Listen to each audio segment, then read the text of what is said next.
भाइयों बहनों, जय हिंद, जय भारत। पिछली वीडियो में हमने चंद्रदत्त शर्मा गुलेरी कहानीकार का परिचय शिक्षण किया है। आज मैं पुनः हाजिर हूँ उनकी जो हमारे पाठ्यक्रम के अनुसार कहानी उसने कहा था उसको लेकर के उस पर हम चिंतन करेंगे। लेकिन चिंतन करने से पहले मैं आपसे वापस एक बार निवेदन कर रहा हूँ कि कहानी को देखने से, वीडियो को देखने से पहले लाइक एवं सब्सक्राइब करके शिक्षण का मोटिवेशन करें। उसने कहा था।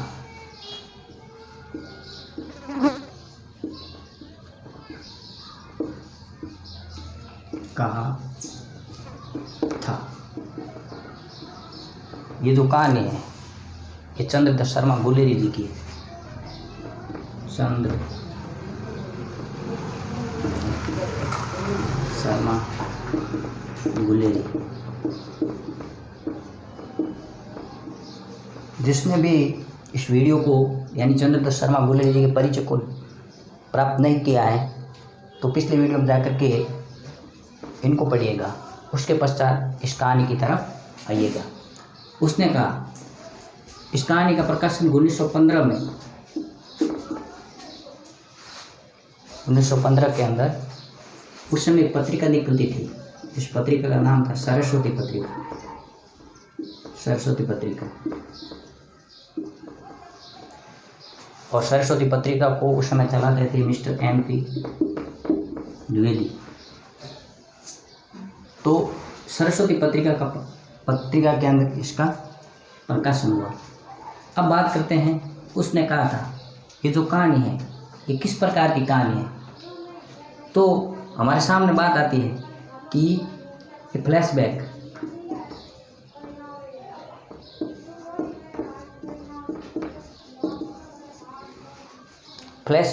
पद्धति पर आधारित ये कहानी है। और फ्लैशबैक पद्धति पर आधारित कहानी यानी कि किस पर है, तो फ्लैशबैक की बात करते हैं तो ये बात आती है आपके फर्स्ट वर्ल्ड वॉर यानी प्रथम विश्व युद्ध, इस पर आधारित यह कहानी है। अब ये जो फ्लैशबैक क्या है तो इसको हिंदी में बोलते हैं पूर्व दीप्ति। पूर्व दीप्ति पर आधारित ये कहानी है। 1915 में अब फर्स्ट वर्ल्ड वॉर है। उस फर्स्ट वर्ल्ड वॉर के अंदर जो घटना घटित हुई उस घटना पर आधारित ये कहानी है। उसने कहा था।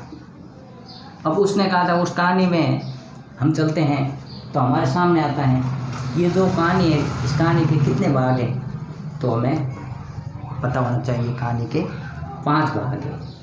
अब जो कहानी के 5 भाग हैं, इस कहानी के 5 भागों की और बात करते हैं तो हमारे सामने उसके कुछ जो कहानी, जैसे कहानी की ओर चलते हैं तो उस कहानी का कोई एक नायक होता है और ये कहानी की नायिका होती है। तो इस कहानी के अंदर जो मुख्य पात्र हैं, मुख्य पात्र है यहाँ पर लहना सिंह और कहानी की नायिका है वो है गोरा। कहानी में मुख्य पात्र है लहना सिंह और नायिका है कहानी की गोरा। तो इसके अन्य पात्र भी होंगे। जब ये कहानी चलती है तो कहानी में अनेकों पात्र होते हैं, तो इसमें भी कुछ पात्र हैं। तो जैसे सबसे पहला आपके लहना सिंह आ गया, दूसरा आपके गोरा आ गई, तीसरा आपके बाद आती है हजारा सिंह और चौथा आता है आपके बोधा सिंह और पांचवा आपके वजीरा सिंह और फिर आपके आता है लखटन। कोई कहानी होती है तो उसके अंदर एक हंसी मजाक करने वाला पात्र भी होता है। तो ये जो लखटन है इसको इसी रूप में देखिए। तो कहानी का मुख्य पात्र जिसको हमने लहना सिंह और जो दूसरा जो पात्र हैं वो है नायिका और गोरा। अभी इस पर इनके इर्द गिर्द ये कहानी चलने वाली है। लेकिन ये कौन है? तो ये हैं सूबेदार। ये इनके पुत्र है, सूबेदार के पुत्र बोधा सिंह। ये भी वहाँ जो सिख रेजिमेंट थी, यानी कि 77 राइफल्स सिख रेजिमेंट, उसके अंदर ये भी जमादार थे। इस प्रकार करके ये कहानी के पात्र रहे हैं। अब बात करते हैं हम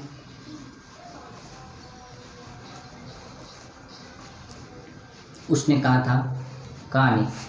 अब उसने कहा था कहानी का जो प्रारंभिक दौर है, अब कहानी के मुख्य बिंदुओं की ओर चलेंगे। तो कहानी के प्रारंभिक दौर की बात करते हैं तो सबसे पहली बात आती है, प्रथम बात कहानी की। तो क्या आती है? तो एक बालक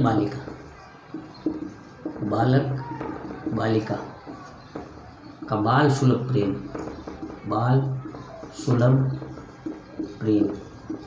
अब ये बाल सुलभ प्रेम क्या है? तो बालक बालिकाएं हैं, उस बालक बालिकाओं में किस प्रकार एक मनोवैज्ञानिक ढंग से मिलन होता है और किस प्रकार ये कहानी प्रारंभ होती है और फिर कहानी किस दिशा की ओर चलती है। तो दूसरी बात आती है, इसमें हम बात करते हैं तो बालक बालिका के बाल सुलभ के बाद कहानी का युद्ध से, यानी युद्ध के वातावरण से संबंधित चर्चा होती है। तो युद्ध के वातावरण से संबंधित जब चर्चा होती है, यानी कि सीधे अपन बात करेंगे कि एक बालक बालिका का जो निश्चल प्रेम है और बालक बालिका के निश्चल प्रेम से सीधी कहानी युद्ध के वातावरण की ओर चली जाती है। तो हाँ, तो उसका क्या कारण है?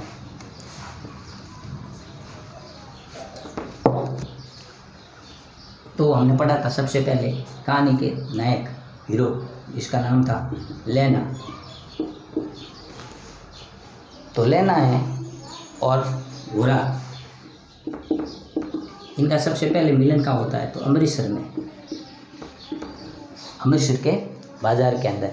और अमृतसर के बाज़ार के अंदर जैसे मिलते हैं तो ये भी अपने ननिहाल गया हुआ था और ये भी अपने ननिहाल गई हुई थी। तो ननिहाल गए हुए थे तो दोनों का मिलन वहीं होता है, इसलिए बच्चों को ननिहाल नहीं भेजना चाहिए। कहते हैं ननिहाल में बच्चे बिगड़ जाते हैं, इसलिए अपने घर पे ही रखना चाहिए। तो ये बिगड़े नहीं थे, ये तो निश्चल प्रेम था इनका।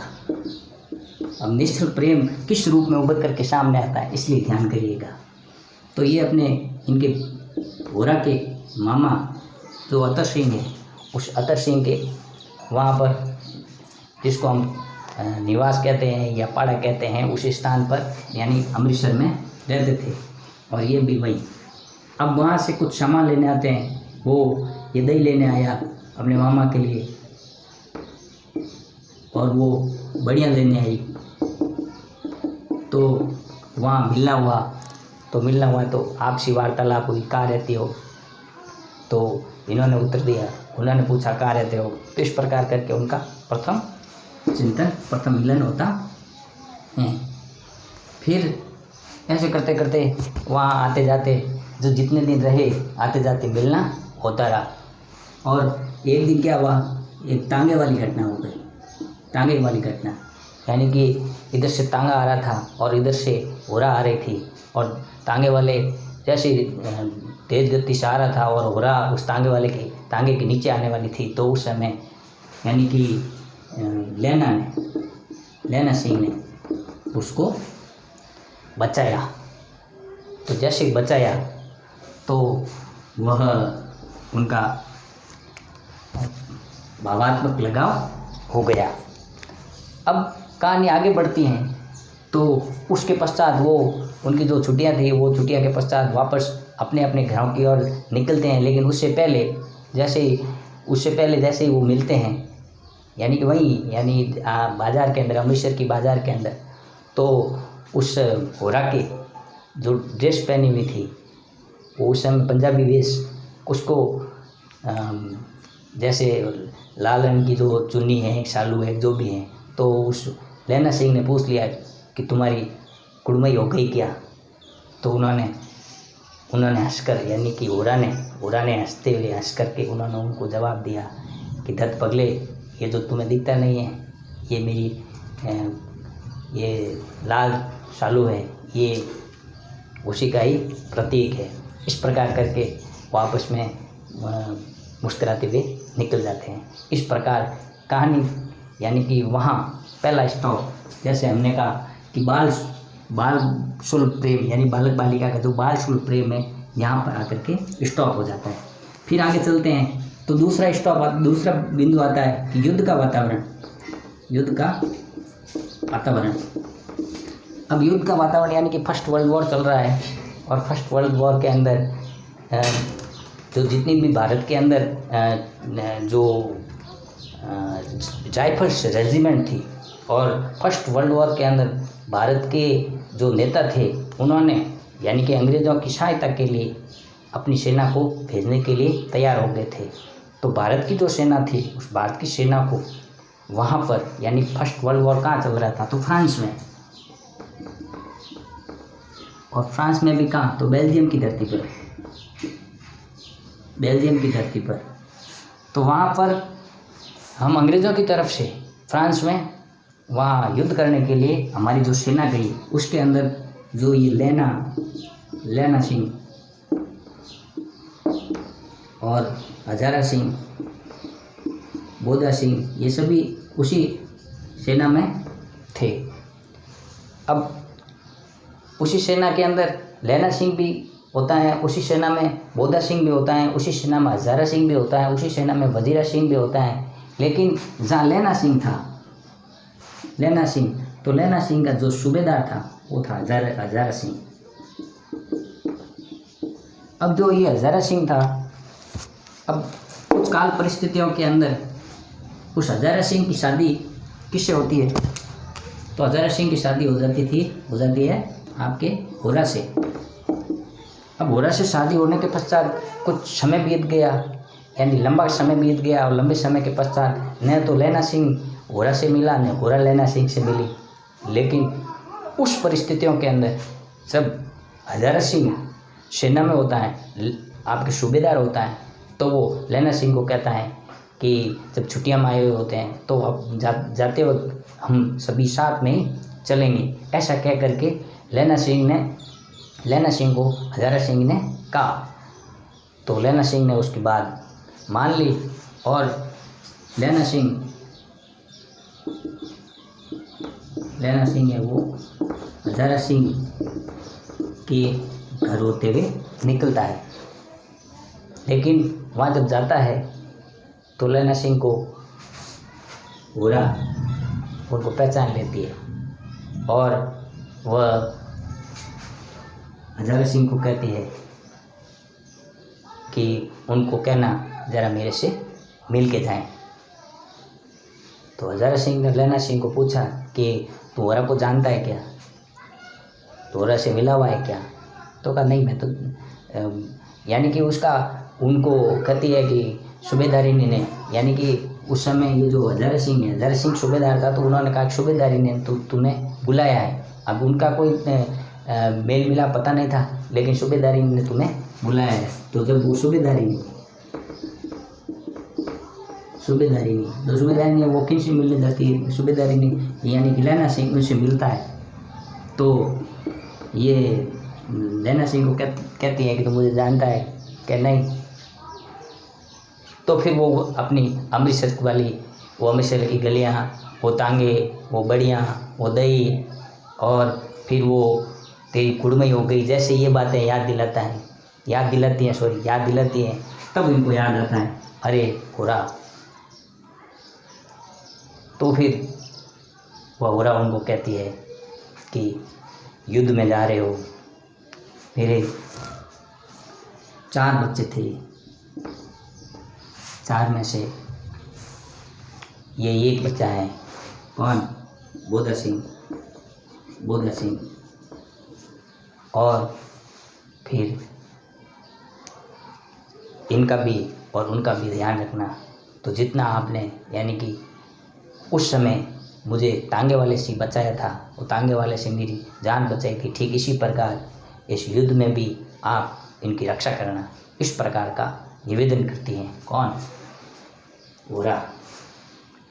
यहाँ पर इनकी बात, युद्ध के वातावरण की बात बुरी होती है। अब बात आती है कि भाई पहली बात मैंने बताई बाल सुलभ प्रेम, दूसरी बात बताई मैंने जो आपके वातावरण, कौन सा वातावरण, तो युद्ध का। अब तीसरी बात आती है तो जो लेना वहाँ से निकलता है तो लेना का मनोविज्ञान। अब लेना का मनोविज्ञान यानी कि वो युद्ध स्थल पर पहुँच जाते हैं। युद्ध स्थल पर यानी कहाँ, तो बेल्जियम कहाँ है, तो फ्रांस में, फ्रांस की धरती पर बेल्जियम में, वहाँ युद्ध स्थल पर पहुँचते हैं। तो वहाँ जो इधर फ्रांस की धरती पर जो युद्ध चल रहा है जिसके अंदर अंग्रेज़ों की तरफ से हमारी भारतीय सेना लड़ रही है, और उस भारतीय सेना में हम जो थे, तो हमारी जो टुकड़ी थी जिसको 77 राइफल्स रेजिमेंट के नाम से जानते थे, तो 77 राइफल रेजिमेंट की जो टुकड़ी थी उसके प्रमुख थे आपके हजारा सिंह। अब हजारा सिंह उस समय उस परिस्थितियों के अंदर वहाँ पर जो हजारा सिंह है, बुद्धा सिंह है, वजीरा सिंह है, और वहाँ इस प्रकार सभी लोग इकट्ठे हो जाते हैं और अपनी सेना जो 77 राइफल्स रेजिमेंट के अंदर सभी लोग वहाँ इकट्ठे होते हैं। तो वहाँ जो साइकोलॉजी यानी कि मनोविज्ञान, लेना का जो मनोविज्ञान था, यानी कि जब रात के समय रेस्ट कर रहे थे, आराम कर रहे थे, उस समय जर्मन सैनिकों ने इन पर दावा बोल दिया। यानी जर्मन सैनिक है वो धोखे से इनको मारना चाहते थे, लेकिन लेना सिंह का जो मनोविज्ञान था, लेना सिंह की जो सोच थी, उन्होंने उन सबको बचा लिया। और उस समय जो जर्मन जो सैनिक थे, जर्मन जो लेफ्टिनेंट थे, वो इनके ऊपर दावा बोलते हैं। तो वहाँ उस दावे के अंदर ये सभी उस समय सजग हो जाते हैं और उस समय 63 सैनिकों को ये मिल करके हताश कर देते हैं। इस प्रकार ये जो कहानी की जो मुख्य बिंदु चल रहा है कि बाल सुलभ प्रेम, वातावरण, फिर लेना का जो मनोविज्ञान है। अब बात करते हैं कि जो ये 63 जो अंग्रेज यानी जर्मन सैनिक मारे जाने के पश्चात वहाँ पर यहाँ लेना सिंह भी घायल हो जाता है। यानी लेना सिंह की जो वेदना है, अब वो घायल हो गए, लेकिन उनकी वेदना कैसी है, तो प्रेमपूर्ण वेदना है। अब प्रेमपूर्ण वेदना के अंदर लेना सिंह की जो वेदना है, वो वेदना किस पर टिकी हुई है, यानी कि यहाँ उनकी मृत्यु शैया यानी मृत्यु निकट है, उनकी लेना सिंह की मृत्यु निकट है, यानी वो घायल हो गए हैं, उनकी पसलियों के अंदर गोलियां लग गई है। अब वहाँ से खून बह रहा है, लेकिन इन्होंने यानी कि लेना सिंह ने उस स्थितियों के अंदर अपनी जो पगड़ी से अपने पेट को बांध रखा है, और वो उन्होंने उस जो बह रहा है, खून बह रहा है, उसको उन्होंने रोक रखा है। ये बात यानी कि इसको हजारा सिंह को पता नहीं है। इस प्रकार करके इनकी जो प्रेमपूर्ण वेदना है, उस प्रेमपूर्ण वेदना की जो मृत्युशैया जो दिखाई दे रही है, उस मृत्युशैया की जो यादें हैं, वह यादें यहाँ चल रही हैं। अब बात आती है कि लेना सिंह की जो अंग्रेज़ों की ओर से जो फ्रांस की धरती पर जो युद्ध किया जा रहा है, उस युद्ध में लेना सिंह की जो बुद्धिमानी है, वो बुद्धिमानी क्या कह रही है, यानी कि यहाँ उस बुद्धिमानी से लेना सिंह ने वजीरा सिंह को अपने पास रख करके वजीरा सिंह को अपने पास रख करके वहाँ हजारा सिंह और बुद्धा सिंह को प्रेम पूर्वक जो बीमारों और घायलों के लिए जो गाड़ी आई थी, उस गाड़ी के अंदर बुद्धा सिंह को और हजारा सिंह को उस गाड़ी में बैठा करके कहा कि आप अभी यहाँ से चले जाइएगा, और जो वापस गाड़ी आएगी उस समय मैं और वजीरा आ जाएंगे। इस प्रकार करके यहाँ पर यानी कि उनकी बुद्धिमानी, किसकी, लेना सिंह की बुद्धिमानी वहाँ सामने आती हैं। और जो लेना सिंह की बुद्धिमानी सामने आती है, तो वो लेना सिंह का जो बुद्धिमानी का भाव है, वो प्रेम पूर्वक जो वेदना है, और उस वेदना में उन्होंने जो बात कह रखी है, किसको, यानी कि होरा को जो यानी होरा ने कहा था कि इन दोनों का ध्यान रखना। तो उन दोनों का ध्यान रखने के लिए उन्होंने उनको उस जो बीमारों की गाड़ी यानी घायलों के लिए जो गाड़ी आई है, सैनिकों, घायल सैनिकों के लिए उसके अंदर बैठा करके उनको तो तुरंत वहाँ से युद्ध स्थल से अपने कैंप की ओर भेज देते हैं। और ये हैं यानी कि लैना सिंह उस घायल अवस्था में, यानी कि लैना सिंह को अपनी मृत्यु निकट देखते हुए भी वह वहीं हैं। इस अवस्था का चित्रण इन्होंने किया है। और अंतिम समय में जो घटना है, यानी कि जो अंतिम समय की घटना मैंने आपको बताया कि उनका जो त्याग है, उनका जो समर्पण है, यानी उनकी जो निश्चल प्रेम है, यानी उसने कहा था ये बात यहाँ पर, यानी कि उसने कहा था, यानी किसने कहा था, तो बात आती है हुर्रा ने कहा था। क्या कहा था कि उनका ध्यान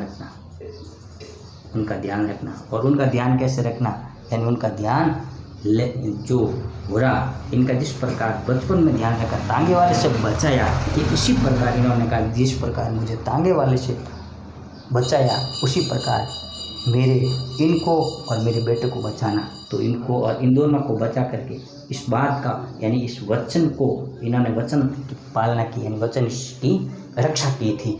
इस प्रकार लैना की बुद्धिमानी, लैना का जो वेदना का प्रेम है, लैना की जो भावात्मक लगाव है, और लैना के भावात्मक लगाव ने उन 63 जर्मन सैनिकों को मारते हुए स्वयं घायल होने के पश्चात स्वयं भी मृत्युशैया के नज़दीक है, उसके पश्चात भी जो लैना का त्याग है, घायल होने के पश्चात भी वह वहाँ पर वहीं पड़े हैं। और वजीरा को कहते हैं, वजीरा पानी पिला दो, वजीरा पानी पिला दो, यानी कि वजीरा को इस प्रकार कहते कहते उनको वापस वो, यानी कि अमृतसर की गलियाँ, अमृतसर का बाजार, तांगे वाला, और वहाँ की जो अतर सिंह की बैठक, फिर वहाँ का जो वातावरण, उसके पश्चात युद्ध का वातावरण, उसके पश्चात हुर्रा के घर जाना, यानी कि हजारा सिंह के माध्यम से हुर्रा के घर जाना, और हुर्रा से वापस 20-25 वर्ष पश्चात वापस मिलन होना, और फिर वह हुर्रा उनको कहती है, यानी उसने कहा था, हुर्रा उनको कहती है कि उनका ध्यान रखना। इस प्रकार लैना सिंह ने अपने प्राण दे करके भी उस बात को उन्होंने उनकी रक्षा के निमित्त अपने जीवन में स्थायी रखा। यह था जो लैना सिंह का, जिसको कहते हैं आदर्श प्रेम, इसका नाम है आदर्श प्रेम। इससे ये लगता है, यानी कि कहानी का जो प्रसंग है, उसने कहा था फ्लैशबैक पद्धति पर आधारित ये कहानी है। इस प्रकार लैना सिंह ने अपने वचन की रक्षा की। और फिर लैना सिंह की बात आती है, तो लैना सिंह की बात आते ही हमारे सामने आता है कि लैना सिंह का चरित्र चित्रण। कई बार प्रश्न आता है लैना सिंह का कहानी को बड़े प्रश्न के रूप में कि लैना सिंह का चरित्र चित्रण कीजिए। तो लैना सिंह का आदर्श चरित्र, यानी कि आदर्श चरित्र कैसा था, इस पर चिंतन करना। फिर बात आती है कि वो बुद्धिमान कैसा था, यानी उनकी बुद्धिमत्ता कैसी थी। फिर बात आती है उनका त्याग कैसा था, और फिर उनका शौर्य कैसा था, किस प्रकार वो शूरवीर था, और उनकी कर्तव्य निष्ठा। इस प्रकार, यानी कि पहली बात आई उनकी आदर्श प्रेम, फिर बुद्धिमत्ता, फिर त्याग, फिर शौर्य, फिर कर्तव्य निष्ठा। इस प्रकार ये उनका चरित्र, इस कहानी के आधार पर उसका चरित्र चित्रण सामने आता है। मित्रों, जय हिंद, जय भारत। इस शिक्षण को आप एक बार नहीं, इस कहानी को 2 बार देखिएगा, और फिर जो आपको जैसा समझ में आए उसके आधार पर व्यू लिखिएगा, और उसके साथ लाइक करिएगा और मित्रों को भेजिएगा, ताकि इस कहानी का सभी को ये कहानी सभी को पढ़ने के लिए मिले। जय हिंद, जय भारत।